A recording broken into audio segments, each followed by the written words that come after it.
Chapter 1. The Call. Rachel Cromwell had always liked the quiet hum of her office. It wasn't glamorous, no glass walls or skyline views, but it was steady, predictable, and hers. The rhythmic clatter of keyboards, the occasional ring of a phone, and the muted laughter from the break room were the soundtrack to her 9-to-5 life. She thrived on it. After all, stability was underrated. She adjusted the stack of invoices on her desk, aligning the corners with a precision that would make her supervisor proud. Outside her cubicle, the December chill pressed against the windows, frosting the edges like lace. The city was already dressed for Christmas. Twinkling lights strung across streets, wreaths on doors, but inside, the office decorations were modest. A small tree near reception and a paper garland that sagged slightly over the copier. "Rachel, you're coming to the holiday party Friday, right?" Jenna from payroll leaned over the partition, her red scarf bright against her gray sweater. Rachel smiled. "Wouldn't miss it. I hear there's a raffle." "Gift cards," Jenna said with mock solemnity. "The holy grail of office perks." Rachel laughed, the sound light and easy. She liked her co-workers. They weren't the kind to pry or gossip, which suited her just fine. After college, she'd promised herself a fresh start.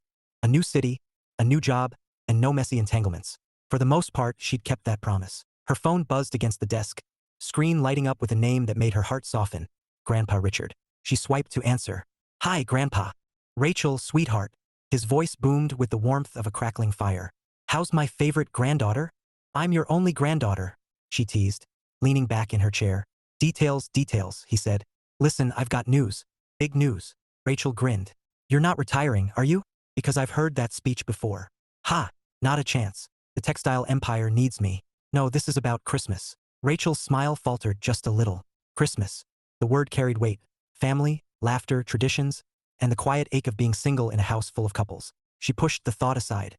"What about Christmas?" "We're doing something special this year," Richard said, voice brimming with excitement. "A scavenger hunt. 12 days of Christmas, spread across town. Clues, riddles, the works." Rachel laughed. "That sounds ambitious." "Your grandmother's idea," he admitted. "You know how she gets. Anyway, everyone's coming. Your parents, your siblings, the whole crew. And I expect you there too." Rachel hesitated, twirling a pen between her fingers. She loved her family, loved the sprawling estate with its roaring fireplaces and endless rooms. But holidays had a way of magnifying what was missing. Last year, she'd spent Christmas dodging well-meaning questions about her love life. This year, well, nothing had changed. "Grandpa, you know I'll come," she said finally. "I wouldn't miss it." "Good girl." His tone softened. "Rachel, you've been working hard. You deserve some fun." She smiled, even though he couldn't see it. "Thanks, Grandpa. Pack warm," he added. "There's snow in the forecast." And Rachel, bring that smile of yours. It lights up the whole house." The call ended, leaving Rachel staring at her phone, a knot of emotions tightening in her chest. She loved her grandfather fiercely. His optimism, his booming laugh, the way he believed every problem could be solved with a good meal and a hug. But his words stirred something else, a reminder of promises she'd made to herself. "Next time, I'll do better." That had been her mantra after college, after the breakup that had blindsided her like a winter storm. She could still hear his voice, calm, almost apologetic, as he explained why he was leaving. "I was waiting to see if you'd stop acting like you were single," he'd said. "You didn't." At the time, she'd wanted to argue, to defend herself. She wasn't careless. She was independent. She thought he understood that. But in the quiet months that followed, she realized he was right. She'd treated the relationship like a pit stop, assuming he'd always be there, waiting patiently while she lived her life. He deserved better. And so did she. Rachel shook off the memory and glanced at the clock. 5 minutes to quitting time. Outside, the sky was bruised with twilight, and the city lights flickered like distant stars. She gathered her things, coat, scarf, the novel she'd been pretending to read on lunch breaks, and slipped her phone into her bag. As she walked toward the elevator, Jenna called out, "Don't forget Friday." "I'll be there," Rachel promised, forcing a cheerful wave. But her mind was already elsewhere, on the estate, the scavenger hunt, and the inevitable questions that would hover like mist around the Christmas tree. She told herself it didn't matter. She was fine. She had a good job, good friends, a life she'd built on her own terms. So why did the thought of walking into that house alone feel like stepping into a spotlight she didn't want? The elevator doors slid shut, and Rachel exhaled, watching her reflection in the polished steel. Same brown eyes, same chestnut hair pulled into a neat bun. Same woman who'd promised herself she'd change. Maybe this Christmas, she thought, she'd finally prove it. Her apartment was small but cozy, perched on the 3rd floor of a brick building that smelled faintly of cinnamon from the cafe downstairs. She kicked off her boots, hung her coat, and flicked on the lights. Warm yellow filled the space, bouncing off the modest decorations. A wreath on the door, a tiny tree on the coffee table, its ornaments mismatched but charming. Rachel curled up on the couch, phone in hand, scrolling through texts from her mother. Can't wait to see you. Drive safe. Bring that cranberry tart recipe. A smile tugged at her lips. Family was her anchor, even when the holidays felt heavy. She opened her calendar, blocking out the week for the trip. The scavenger hunt sounded fun, quirky, festive, the kind of thing her grandmother loved. Maybe this year would be different. Maybe she'd stop feeling like the odd one out. Her phone buzzed again, a group chat lighting up with memes and chatter from her college friends. She stared at the screen, thumb hovering over the keyboard, then set it aside. Most of them were married now or engaged or posting pictures of toddlers in elf pajamas. She was happy for them, truly. But happiness had a way of stinging when it wasn't yours. Rachel sighed, pulling a blanket over her legs. Outside, snowflakes drifted past the window, soft and silent. She thought of her grandfather's words, "Bring that smile of yours," and tried to summon it. Tomorrow she'd start packing. Tomorrow, she'd brace herself for the questions, the laughter, the chaos of family life. And maybe, just maybe, she'd find a way to make this Christmas memorable for reasons that didn't involve cranberry tart. Chapter 2. The breakup. Rachel remembered the day with unsettling clarity. The way the sunlight had slanted through the cafe window, catching in the steam rising from her untouched latte. It had been late spring, the kind of day that begged for picnics and laughter, not endings. She'd walked in expecting a casual lunch with her boyfriend, maybe a talk about summer plans. Instead, she'd walked straight into a conversation that would echo for years. The cafe was crowded, buzzing with chatter and clinking cups. Rachel slid into the booth across from him, brushing a strand of hair from her face. He was already there, nursing a coffee, his expression calm. Too calm. "Hey," she said, smiling. "Sorry I'm late. Jenna wanted to go over the group project one more time." "No problem." His voice was even almost gentle. That should have been her first clue.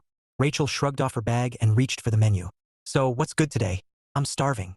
He didn't answer right away. Instead, he watched her with those steady blue eyes, the ones that had made her forget how to think the first time they met. When he finally spoke, his words were soft but sharp enough to slice through the noise around them. "Rachel, we need to talk." Her stomach dipped. The phrase, the universal warning sign. She set the menu down slowly. "Okay. About what?" He exhaled, fingers tracing the rim of his cup. "About us." Rachel forced a laugh, light and brittle. "What about us?" "I think." He paused, choosing his words with care. "I think we should break up." The laugh died in her throat. "What? Why? Where is this coming from?" He met her gaze, and there was no anger there, no cruelty, just quiet resolve. "We've been together for a little over a year, Rachel. And I've been waiting." "Waiting for what?" Her voice rose, drawing a glance from the next table. "Waiting to see if you'd stop acting like you were single." Rachel blinked, stunned. "Excuse me? You still go out with your friends every weekend," he said, tone calm, almost apologetic. "You cancel plans with me if something better comes along. Half the time I feel like I'm an accessory, something you fit in when your schedule allows." "That's not fair," she snapped, heat rushing to her cheeks. "I've been busy. Finals, projects. Life doesn't stop because I'm in a relationship." "I know," he said quietly. "And I never expected you to give up your life. I love that you're independent. But I thought we'd share more of it. Together." Rachel stared at him, words tangling in her throat. "So what, you wanted me to drop everything? Be glued to your side?" "No." His smile was sad, almost wistful. "I wanted to feel like I mattered, like I wasn't just waiting in the wings." She opened her mouth, then closed it. Because deep down, beneath the indignation and hurt, she knew he wasn't wrong. She'd assumed he'd always be there, patient, steady, while she chased every whim. She hadn't meant to make him feel like a placeholder. But intentions didn't erase impact. "I really like you, Rachel," he said softly. "Loved you even. Still do, in a way. But we're too different socially. Long term, I don't think it would work." The words landed like stones, heavy and final. Rachel gripped the edge of the table, searching for something, anything, to say. "So that's it? You're just done?" He nodded, regret flickering in his eyes. "I think it's better this way." Silence stretched between them, thick and suffocating. Around them, life went on, laughter, clinking cups, the hiss of the espresso machine. But Rachel felt like the world had tilted, leaving her off balance. Finally, she whispered, "I didn't know you felt that way." "I know." His voice was gentle. "That's part of the problem." Rachel sat on her couch, staring at the tiny Christmas tree as the memory faded, leaving a hollow ache in its wake. It had been years, but the conversation still played in her head like a song she couldn't turn off. At first, she'd wanted to fight to prove him wrong. But time had a way of stripping excuses bare. He was right.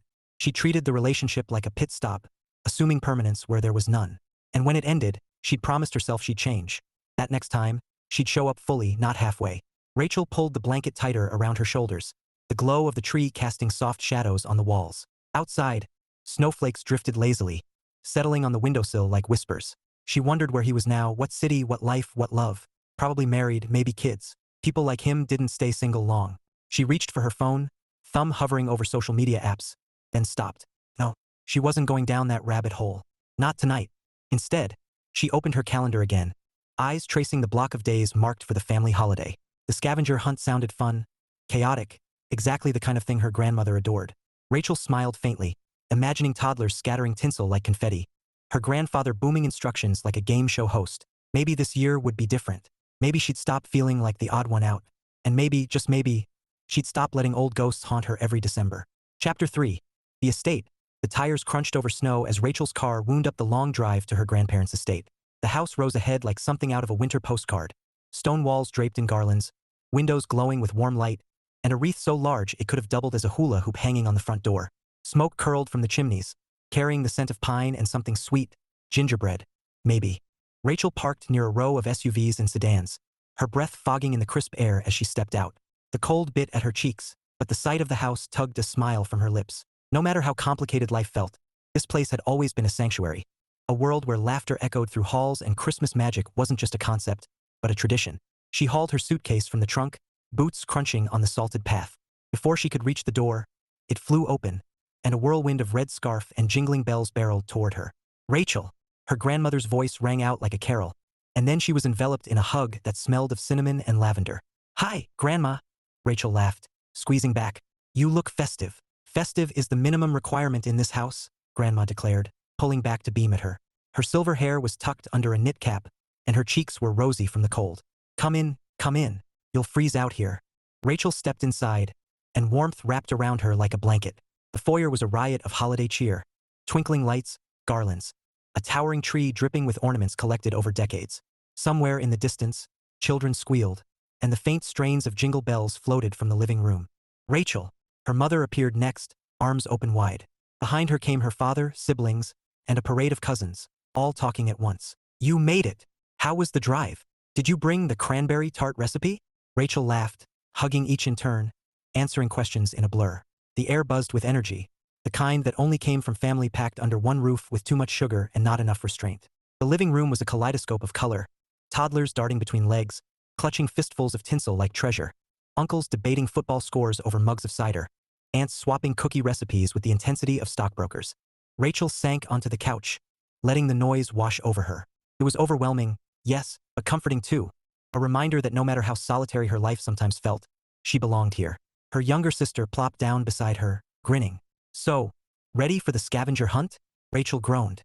"Do I have a choice?" "Not unless you want Grandma to disown you," her sister teased. "She's been planning this for weeks. 12 days of Christmas, 12 clues, all over town.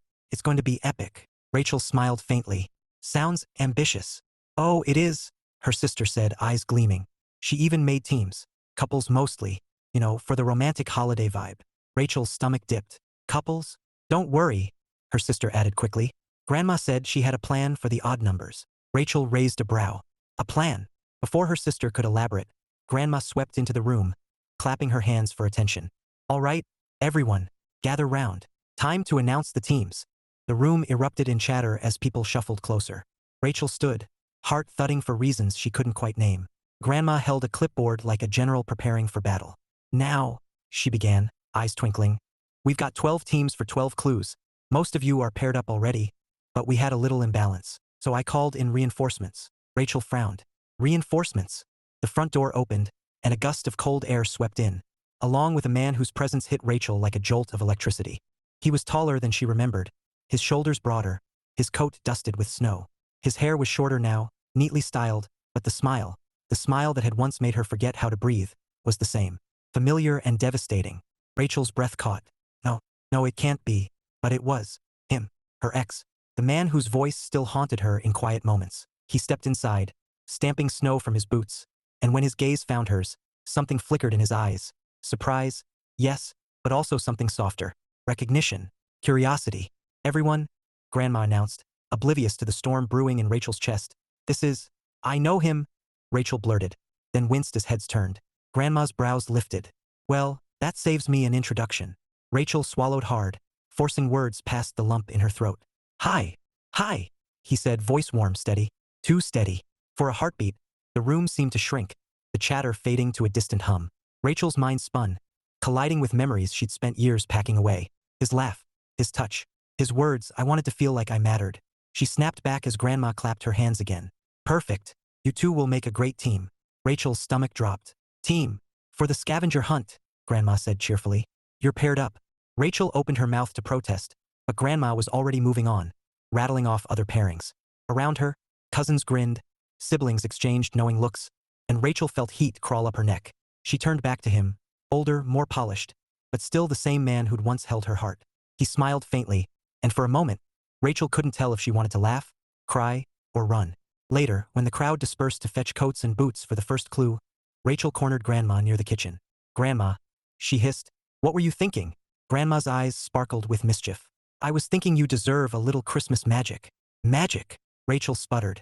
That's my ex. I know, Grandma said serenely, stirring a pot of cider. Life has a funny way of giving us second chances. Rachel stared. Second chances? Grandma. Her grandmother set down the spoon and took Rachel's hands, her grip warm and firm. Listen to me, sweetheart. Not every person gets a second chance. Some people are meant to be friends. Some are meant to be lovers. And some are meant to be lessons. Rachel's throat tightened. And what if he's just a lesson? Then you'll learn it, Grandma said simply. But ask yourself this, what kind of person do you want to be?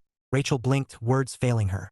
Grandma smiled, kissed her cheek, and walked away, leaving Rachel in silence with a question that felt heavier than any suitcase. What kind of person do you want to be?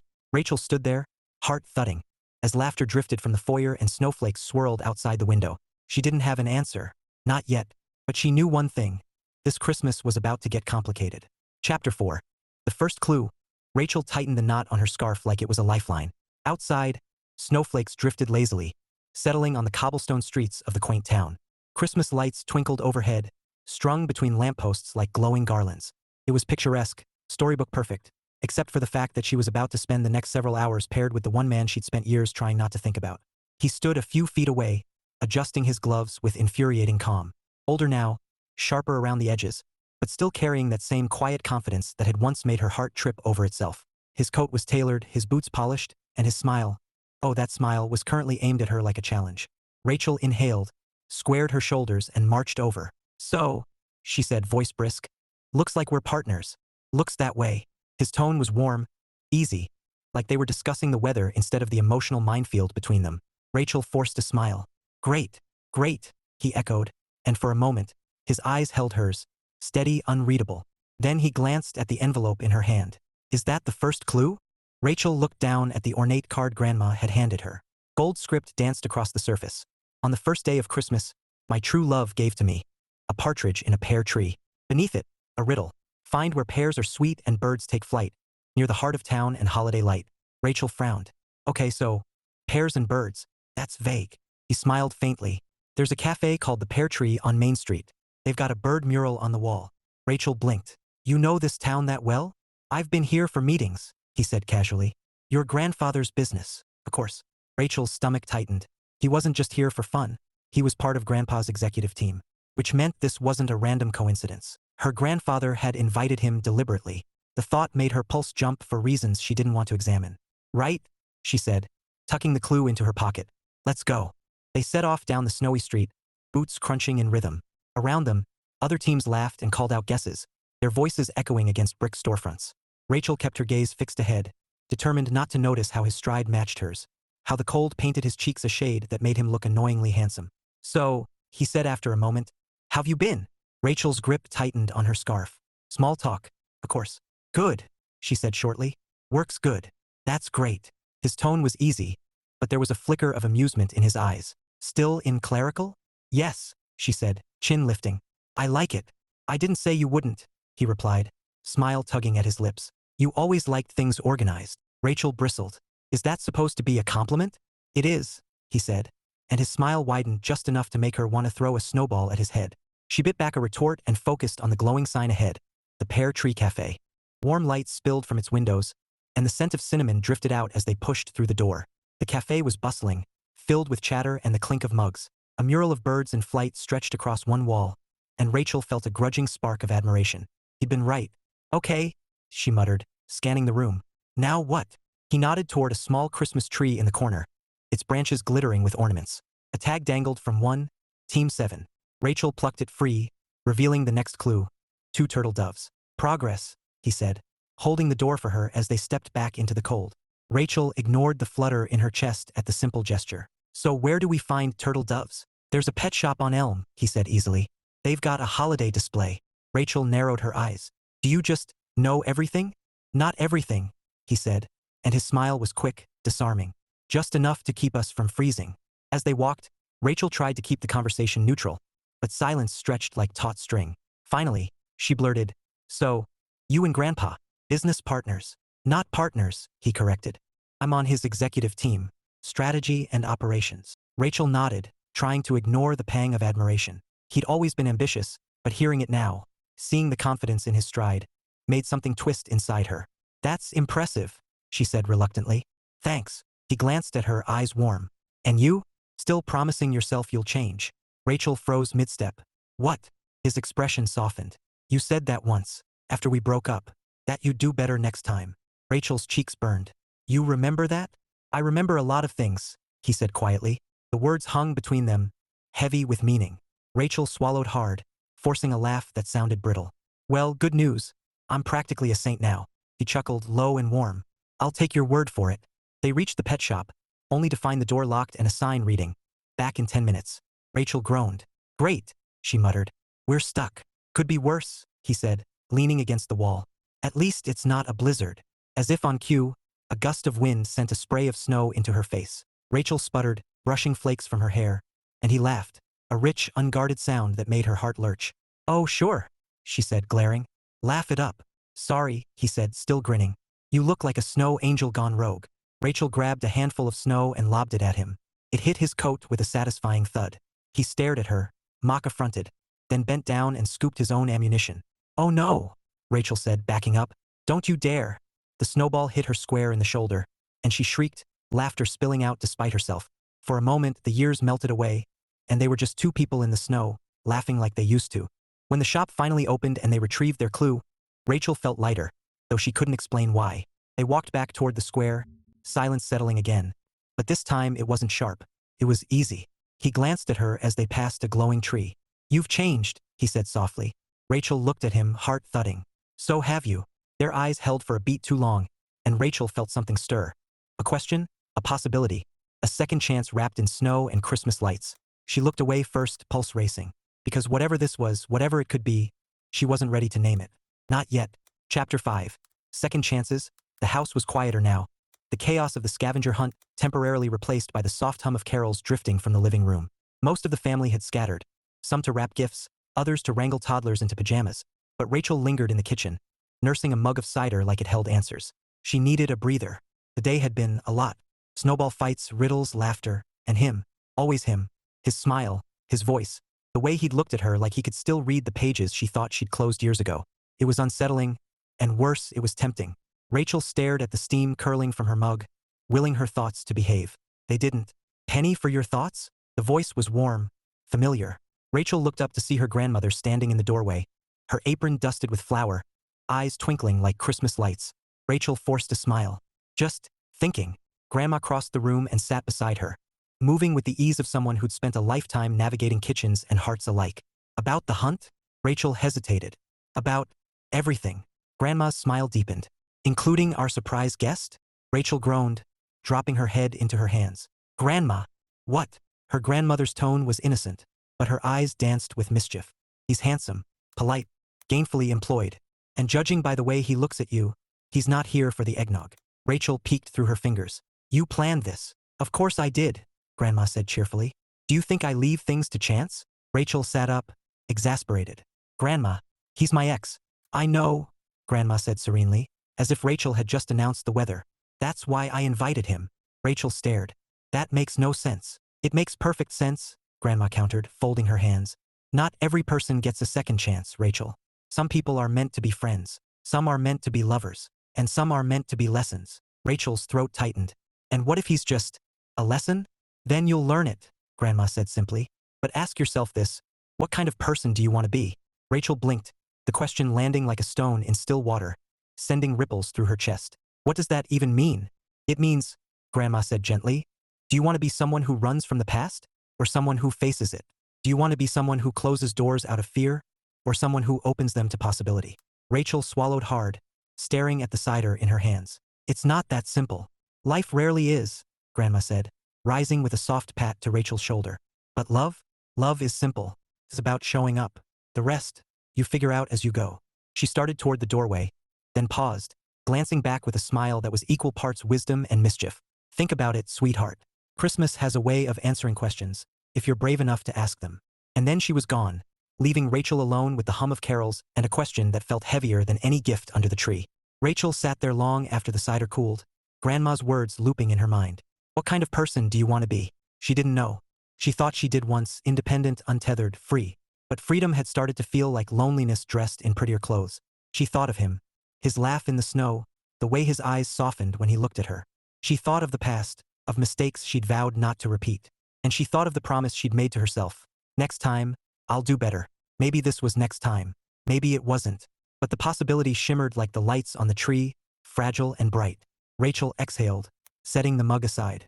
Tomorrow would bring more clues, more laughter, more chances to figure out what she wanted. For now, all she could do was wonder, and hope the answer didn't scare her half to death. Chapter 6. Clues and Sparks. Morning sunlight spilled across the estate's snow-draped lawn, turning the world into a glittering canvas of white and gold. Rachel tugged on her boots, bracing herself for another round of Grandma's festive chaos. Day 2 of the scavenger hunt promised more riddles, more laughter, and more time with him. She found him waiting near the foyer, leaning casually against the banister like he owned the place. His coat was open, revealing a navy sweater that looked far too good on him. Rachel's pulse did an unhelpful little skip. Ready for round 2? He asked, voice warm, eyes crinkling at the corners. Rachel forced a breezy smile. Born ready. Good, he said, handing her the next clue card. Grandma gave this to me. Said you'd need my strategic mind. Rachel snorted. Of course she did. She scanned the card. On the second day of Christmas, my true love gave to me 2 turtle doves. Find where lovebirds meet and music sweetens the air. Beneath it, a flourish of holly. Rachel frowned. Lovebirds and music?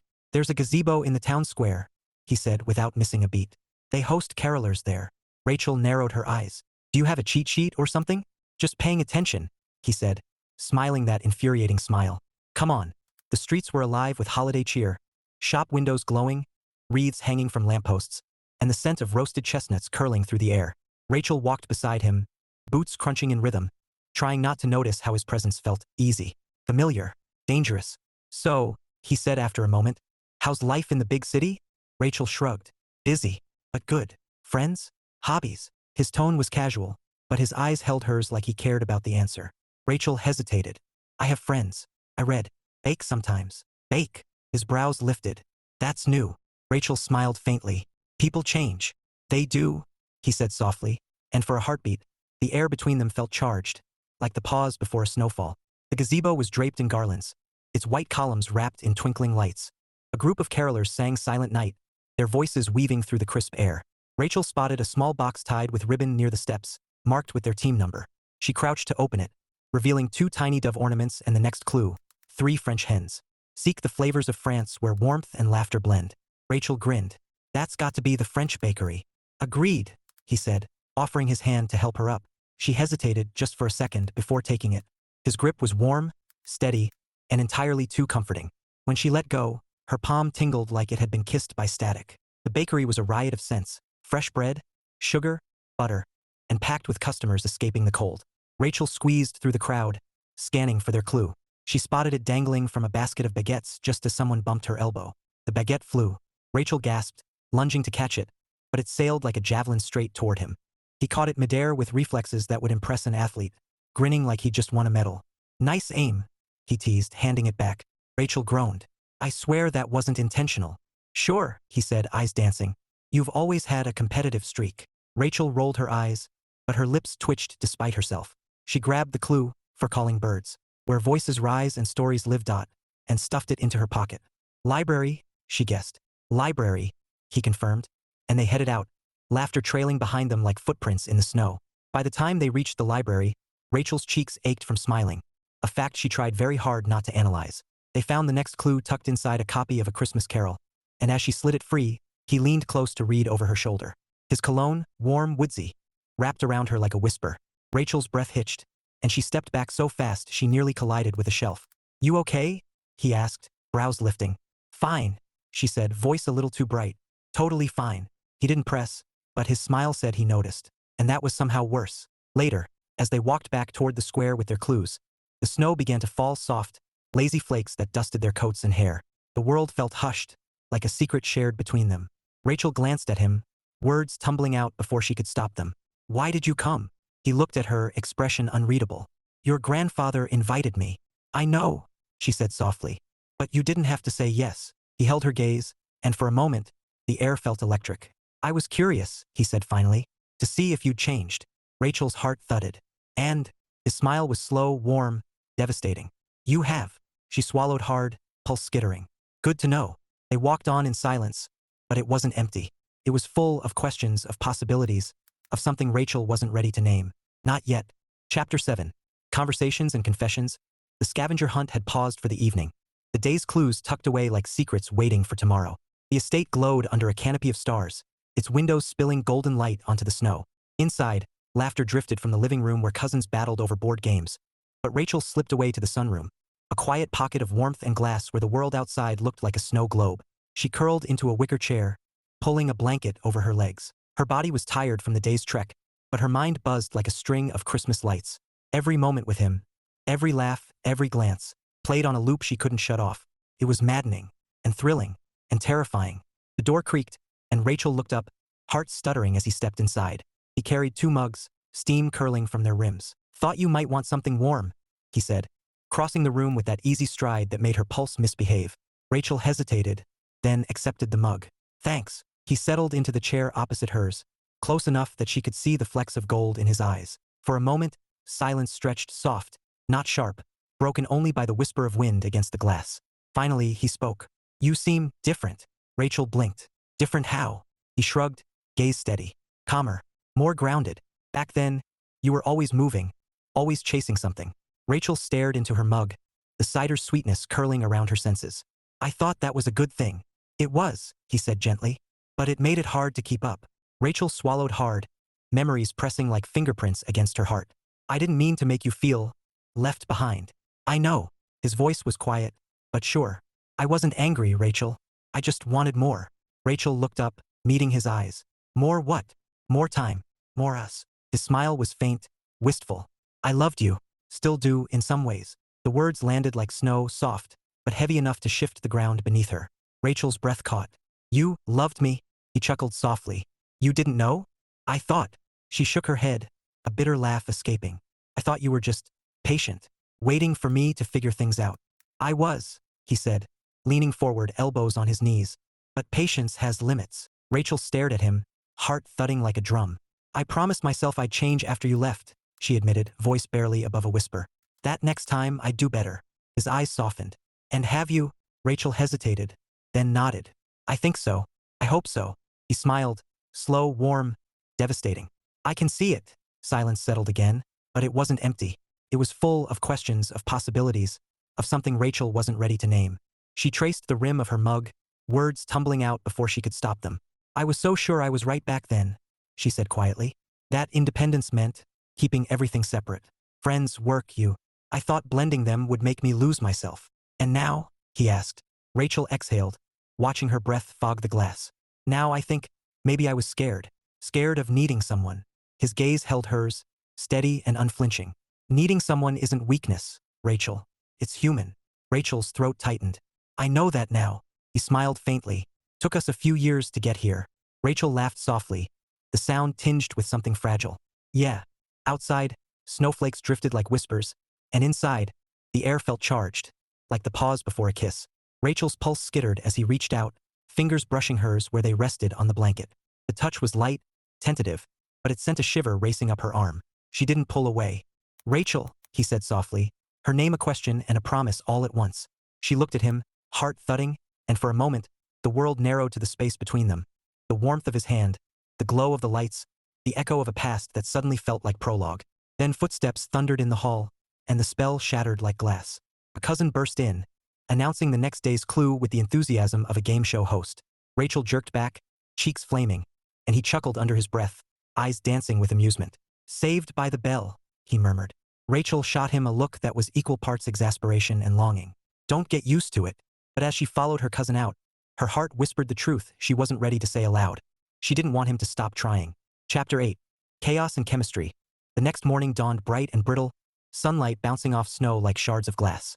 Rachel tugged on her boots, bracing herself for another round of Grandma's holiday circus. Day 3 of the scavenger hunt promised more riddles, more laughter, and, inevitably, more time with him. She found him in the foyer, leaning against the banister like yesterday hadn't happened, like he hadn't nearly unraveled her with a single touch. His smile was easy, infuriatingly calm, and Rachel's pulse did that unhelpful skip again. "Ready?"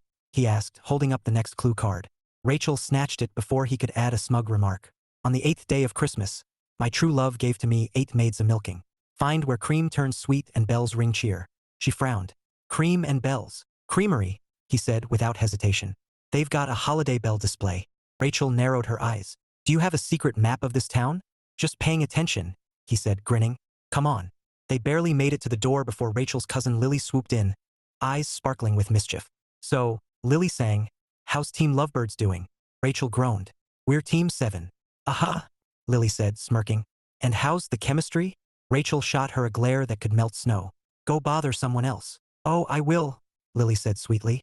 "After I tell Grandma you two look adorable together." Rachel opened her mouth to retort, but Lily darted off like a mischievous elf, leaving Rachel simmering and him chuckling under his breath. "Your family's enthusiastic," he said, amusement dancing in his eyes. Rachel muttered something about coal and stockings and stomped into the snow. The creamery was a picture-perfect slice of nostalgia. Wooden beams, wreaths on every door, and the scent of vanilla curling through the air. Rachel spotted their clue dangling from a brass bell near the counter and made a beeline for it. Unfortunately, so did a toddler. The child lunged for the bell with the determination of a tiny Olympian, and Rachel swerved to avoid a collision, straight into a display of whipped cream jars. The jars toppled like dominoes, one landing squarely in her hands, the rest splattering across the floor in a frothy explosion. Rachel froze, dripping cream, as laughter rippled through the shop. He appeared at her side, biting back a grin. "Making an entrance?" he teased, plucking the clue from the bell. Rachel glared, swiping cream from her sleeve. "Don't start." "Wouldn't dream of it," he said, eyes sparkling with barely contained laughter. "Though I think you've invented a new holiday tradition." Rachel groaned, but her lips twitched despite herself. "You're enjoying this way too much." "Guilty," he said, offering her a napkin like a peace treaty. Clue in hand, they headed toward the next location, a park where families were sledding down a snow-packed hill. Rachel barely had time to admire the scene before a rogue sled barreled toward them like a missile. "Look out!" he shouted, grabbing her arm and yanking her out of the path. Rachel stumbled, colliding with his chest, her breath tangling with his in a cloud of frost. For a heartbeat, the world narrowed to the warmth of his coat, the steady thud of his heart, the way his hands lingered just long enough to make her pulse skitter. "You okay?" he asked, voice low. Rachel nodded, words stuck in her throat. "Yeah, fine." He smiled, slow, devastating, and let go, though the imprint of his touch burned like a secret. By the time they returned to the estate, Rachel was exhausted, and not just from the hunt. Her emotions felt like a tangled string of lights, sparking in all directions. She barely had time to peel off her boots before Lily reappeared, flanked by 2 aunts and a grin that spelled trouble. "So," Lily chirped, "how was your romantic adventure?" Rachel groaned.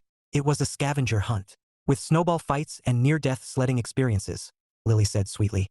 "Sounds like a Hallmark movie." Rachel opened her mouth to retort, but one aunt clapped her hands. "Oh, let them be. It's Christmas. What better time for a little love?"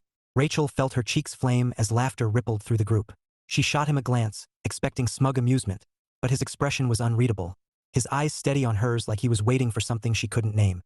Later, when the house settled into evening calm, Rachel escaped to the porch for air. Snow drifted under the starlight, and the cold bit at her cheeks, but it was better than the heat of curious eyes. She heard the door creak and didn't need to turn to know it was him. "Your family's relentless," he said, stepping beside her, his breath fogging in the chill. Rachel laughed softly, the sound tinged with exhaustion. "They mean well." "They do," he agreed, then added quietly. "But they're not wrong." Rachel's heart thudded. "About what?" He looked at her, eyes warm, steady. "About us." The words hung in the air like snowflakes, fragile, shimmering, impossible to ignore. Rachel swallowed hard, pulse skittering, and for a moment, she wondered if this was the question Grandma had meant, the one she'd been too afraid to ask. "What kind of person do you want to be?" Rachel didn't have an answer. Not yet. But as his gaze held hers under the starlight, She knew one thing. She wanted to find out. Chapter 9. The turning point. The estate was humming with holiday energy. Laughter spilling from the living room. Carols drifting from the piano. The scent of cinnamon and pine curling through the air. Rachel had escaped to the upstairs hallway under the pretense of fetching wrapping paper. But really, she needed space. Space to breathe. Space to think. Because every moment with him, every smile, every glance, was unraveling her carefully constructed walls. And she didn't know what to do about it. She rounded the corner near her grandfather's study, footsteps soft on the runner rug. The door was ajar, warm lamplight spilling into the hall. Voices drifted out, low, steady, and Rachel froze as she recognized one of them. She shouldn't eavesdrop. She knew that. But something in his tone, serious, earnest, rooted her to the spot. "I just want you to know," he was saying. "I didn't come here to make things complicated." Her grandfather chuckled, the sound rich and familiar. "Complicated is part of life, son, especially around here." "I mean it," he said, and Rachel could hear the weight in his voice. "I respect Rachel. Always have. Back then, I wasn't what she needed. Maybe I'm not now. But I'd never hurt her." Rachel's breath caught, her heart thudding like a drum. She pressed closer to the doorframe, pulse skittering. Her grandfather's voice softened. "You care about her." A pause. Then, quietly, "I do." The words landed like snow, soft, but heavy enough to shift the ground beneath her. Rachel gripped the doorframe, her throat tight, her thoughts a tangled mess of hope and fear. Her grandfather chuckled again. "She's stubborn, you know. Gets that from her grandmother." "I know," he said, and Rachel could hear the smile in his voice. "It's part of what I—" He stopped, then added, "part of what makes her, Rachel." Rachel's chest ached, her breath shallow. She wanted to move, to leave, to stop listening, but her feet wouldn't obey. Because those words, simple, steady, were everything she hadn't let herself believe. Her grandfather's tone turned thoughtful. "Second chances are rare. If you get one, don't waste it." "I won't," he said quietly. "Not if she'll let me." Rachel's heart stuttered, and suddenly the walls felt too close, the air too thick. She backed away on silent feet, her mind spinning like a snowstorm. She fled to the guest room, shutting the door with a soft click. Her reflection stared back from the mirror. Wide eyes, flushed cheeks. A woman caught between past and possibility. He cared. He'd said it. Not in the easy, casual way people toss words like ornaments, but with weight. With intention. Rachel sank onto the edge of the bed, her hands trembling in her lap. She thought of Grandma's question, "What kind of person do you want to be?" and felt it echo louder than ever. Did she want to be someone who ran? Someone who let fear dictate her choices? Or someone who opened the door, even if it meant risking her heart? She didn't have an answer. Not yet. But she knew one thing. Pretending she didn't feel anything was no longer an option.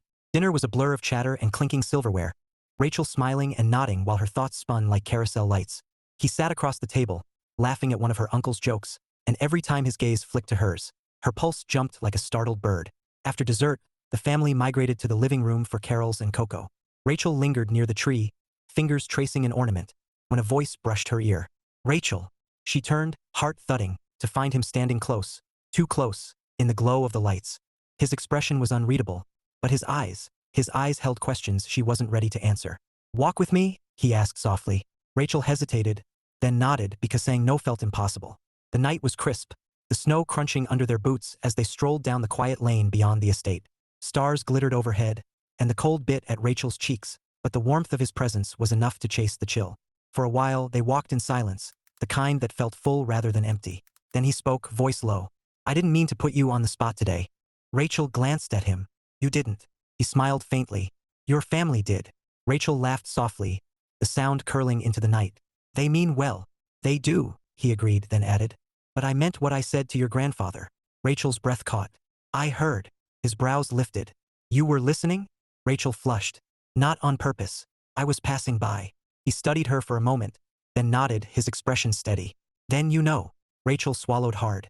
"I don't know what to say." "You don't have to," he said gently. "Not yet." Rachel looked at him, her heart a tangled mess of fear and longing. "Why now?" she whispered. "After all this time?" He smiled, slow, warm, devastating. "Because second chances don't come around often, and I'd rather risk trying than spend another Christmas wondering what if." The words hung in the air like snowflakes, fragile, shimmering, impossible to ignore. Rachel's pulse skittered, her breath fogging in the cold, and for a moment, she wondered if this was the answer she'd been searching for all along. Chapter 10. Christmas Eve finale. The town square shimmered like a jewel under the winter night. Strings of lights draped from lampposts, casting a golden glow over the snow-dusted cobblestones. A towering Christmas tree stood at the center, its branches heavy with ornaments and ribbons, crowned by a star that glittered like frost-kissed fire.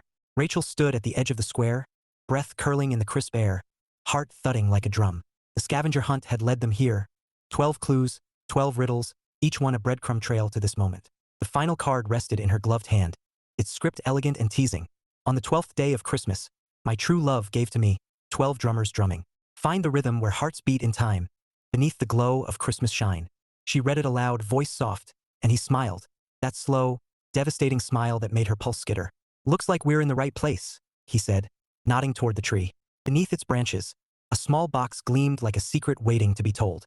Rachel crouched, fingers trembling as she untied the ribbon.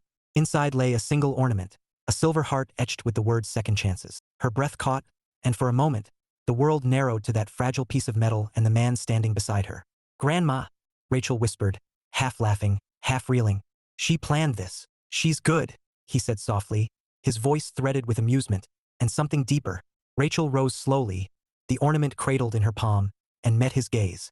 The lights painted his face in gold and shadow, and in his eyes, she saw everything she'd been running from, and everything she'd been longing for. Rachel, he said, her name a question and a promise all at once. He stepped closer, boots crunching in the snow, until the space between them was a breath, a heartbeat. I meant what I said, he continued, voice low, steady.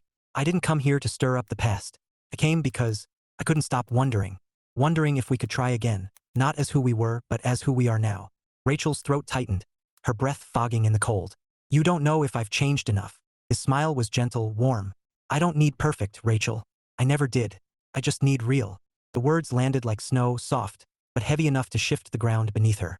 Rachel stared at him, her heart a tangled mess of fear and hope, and for a moment, she heard Grandma's voice echoing like a carol. What kind of person do you want to be? Not someone who runs. Not someone who lets fear dictate her choices. Someone who shows up. Rachel swallowed hard, her voice barely a whisper. I want real too. His breath hitched, and then his smile, slow, luminous, broke across his face like dawn. The square was hushed, the carolers gone, the world wrapped in snow and starlight. Rachel felt his hands warm, steady, slide into hers, and before she could think, before she could second guess, his lips brushed hers in a kiss that was soft, sure, and everything she hadn't known she needed. It wasn't fireworks. It wasn't a storm. It was warmth, deep and quiet, like a hearth on a winter night. It was a promise not of perfection, but of presence. When they broke apart, breath mingling in the cold, Rachel laughed, a sound bright and unguarded, spilling into the starlit air. About time, she murmured. He grinned, eyes crinkling. Worth the wait. Of course, that was the moment her family appeared. Lily leading the charge like a mischievous elf, aunts and cousins trailing behind with cocoa and cameras. Oh my God! Lily squealed, snapping a photo before Rachel could protest. Hallmark called. They want their ending back. Rachel groaned, burying her face in his shoulder as laughter rippled through the group. He chuckled, low and warm, and Rachel felt something settle inside her. A peace she hadn't known in years. Because this wasn't about fixing the past. It was about building something new. And for the first time in a long time, Rachel believed she could. Chapter 11. After the kiss, the square erupted like a holiday parade. Rachel barely had time to catch her breath before Lily swooped in, phone flashing like paparazzi on a mission. Yes, Lily squealed, spinning in the snow. I knew it. Grandma owes me $20. Rachel groaned, burying her face in his shoulder as laughter rippled through the group. Please tell me this isn't happening. Oh, it's happening, Lily crowed, snapping another photo. This is going on the family group chat, an Instagram, and possibly a Christmas card. Rachel lifted her head, cheeks flaming. Lily, smile. Lily chirped, ignoring her protest as two aunts joined in, cocoa sloshing in their mugs. Oh, this is perfect, Hallmark called. They want their ending back. Rachel shot him a look, expecting embarrassment, but he was grinning calm, amused, like he'd been waiting for this chaos all along. Enjoying yourself? She muttered. Immensely, he said, eyes dancing. You're adorable when you're mortified. Rachel groaned louder, but her lips twitched despite herself, because somehow, even in the middle of this circus, she felt light, like the weight she'd been carrying for years had melted into the snow. Eventually, Grandma intervened, shooing the crowd back toward the estate with promises of cocoa refills and carols. Rachel seized the opportunity, grabbing his hand and tugging him down a side street before Lily could stage a full photo shoot. Quick! Rachel hissed, boots crunching on the snow. Before they start planning our wedding. He laughed, low and warm, letting her lead. You think they'd wait until after Christmas? Rachel shot him a glare over her shoulder. Don't even joke. Who's joking? He teased, and Rachel rolled her eyes, but her pulse skittered anyway. They ducked into a quiet alley strung with fairy lights, the hum of laughter fading behind them. Snow drifted lazily, settling on their coats, and for a moment, the world felt hushed, like a secret shared between two hearts. Rachel leaned against the brick wall, breath curling in the cold. "I can't believe them. They love you," he said simply, stepping closer, his voice soft. "They just want you happy." Rachel swallowed hard, her heart thudding. "And you?" His gaze held hers, steady, unflinching. "I want the same." The words landed like snow, quiet, inevitable, and Rachel felt something shift inside her, something deep and certain. Because this wasn't about nostalgia. It wasn't about fixing the past. It was about now, about two people who had grown, who had learned, who were ready to try again. Rachel exhaled, her breath mingling with his in the frosty air. "I don't know where this goes," she admitted, voice barely above a whisper. "But I want to find out." His smile, slow, luminous, broke across his face like dawn. "That's all I needed to hear." They stood there for a long moment, snow falling like confetti, lights glowing overhead. Rachel felt his fingers slide into hers, warm and sure, and something inside her settled, a peace she hadn't known in years. Because Grandma had been right. Second chances were rare. And this one wasn't about rewriting history. It was about writing something new. Rachel squeezed his hand, her lips curving into a smile that felt like sunlight breaking through clouds. "Come on," she said softly, "before Lily sends a search party." He chuckled, falling into step beside her. And as they walked back toward the glow of the estate, Rachel knew one thing for certain. She wasn't running anymore. Chapter 12. Epilogue. Something new. The city hummed with winter's quiet rhythm, snow melting into slush along the sidewalks, holiday lights dimmed but not yet gone. Rachel sat at a corner table in a cozy cafe, the kind with mismatched chairs and chalkboard menus, her fingers curled around a steaming mug of cocoa. She glanced at the door, heart doing that ridiculous skip it had learned in December. He walked in a moment later, shaking snow from his coat, and Rachel smiled, bright, unguarded, the kind of smile that felt like sunlight breaking through clouds. He spotted her instantly, his grin slow and warm, and crossed the room with that easy stride that still made her pulse misbehave. "You're early," he teased, sliding into the chair across from hers. Rachel arched a brow. "You're late." "Traffic," he said, shrugging out of his coat. "And maybe a detour for pastries." He set a small box on the table, and Rachel lifted the lid to find two perfect eclairs nestled inside. Her laugh spilled out, light and genuine. "Bribery." "Insurance," he said, eyes crinkling. "In case you changed your mind." Rachel shook her head, smiling as she broke off a piece of pastry.